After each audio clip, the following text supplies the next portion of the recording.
Hey all, this is Mohan from MKS Recommendments. இந்த வீடியோவில் நம்ம என்ன பார்க்குறோம்னா ஒரு மில்கிங் மிஷின் பற்றி தான். ஸோ மாட்டு பண்ணையில் பால் கறக்கிறது தான் ஒரு பெரிய டாஸ்க்கு.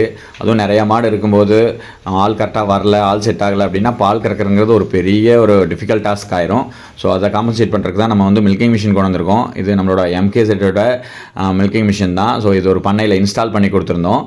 ஃபஸ்ட் டைம் தான். ஆனால் மாடு எப்படி நிற்குது அப்படின்னு பாருங்கள். ஆனால் அவங்க சொன்னது என்னென்னா இந்த மாடு ரொம்ப அட்டகாசம் பண்ணோம் அந்த மாதிரி தான். ஆனால் அதுவே வந்து எவ்வளோ ஈஸியாக நிற்குது அப்படின்னு பாருங்கள். ஸோ எல்லா மாட்டுக்குமே மில்கிங் மிஷின் சூட் ஆகும். ஒரு 2-3 நாளைக்கு வேணால் சிரமமாக இருக்கலாம். ஸோ இதில் நம்ம என்ன ப்ளஸ்னா, MKSல என்ன ப்ளஸ்னா, எல்லாமே வந்து ரொம்ப குவாலிட்டியான மெட்டீரியல் யூஸ் பண்ணியிருக்கோம். மேக்ஸிமம் ஃபுட் கிரேட் தான் எல்லாமே யூஸ் பண்ணியிருக்கோம்.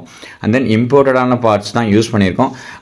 இம்போர்ட்டட் பார்ட்ஸ் அப்படிங்கிறதுனால லாங் லாஸ்டிங்காக இருக்கும், ப்ராப்ளம் ஃப்ரீயாகவுமே இருக்கும்.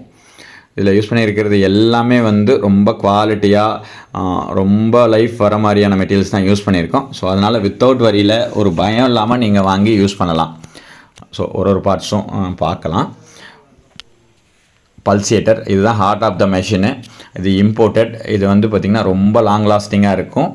ஒரு 5 இயர்ஸாவது மினிமம் ஒர்க் ஆகும். அந்த மாதிரி குவாலிட்டியில் கொடுத்துருக்கோம். லைனர்ஸ் இது 27 mm ஃபுட் கிரேடில் கொடுத்துருக்கோம். இதுதான் வந்து மாட்டோட மடியில் மாட்டுறது.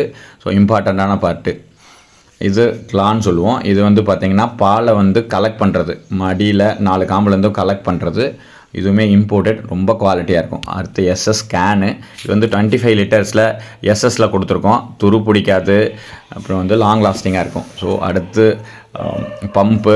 இது வந்து பார்த்திங்கன்னா ரொம்ப குவாலிட்டியாக எல்லாமே காப்பர் காயில் மோட்டார் யூஸ் பண்ணி கொடுத்துருக்கோம். இன்பில்ட் ஆயில் பம்பு தான், நம்ம எக்ஸ்டர்னலாக ஆயில் கொடுக்குற மாதிரி இருக்காது. ஸோ அதனால் ஆயில் ப்ராப்ளம், ப்ரெஷர் ப்ராப்ளம் அந்த மாதிரி எந்த ஒரு இஷ்யூமே இருக்காது. உங்களுக்கும்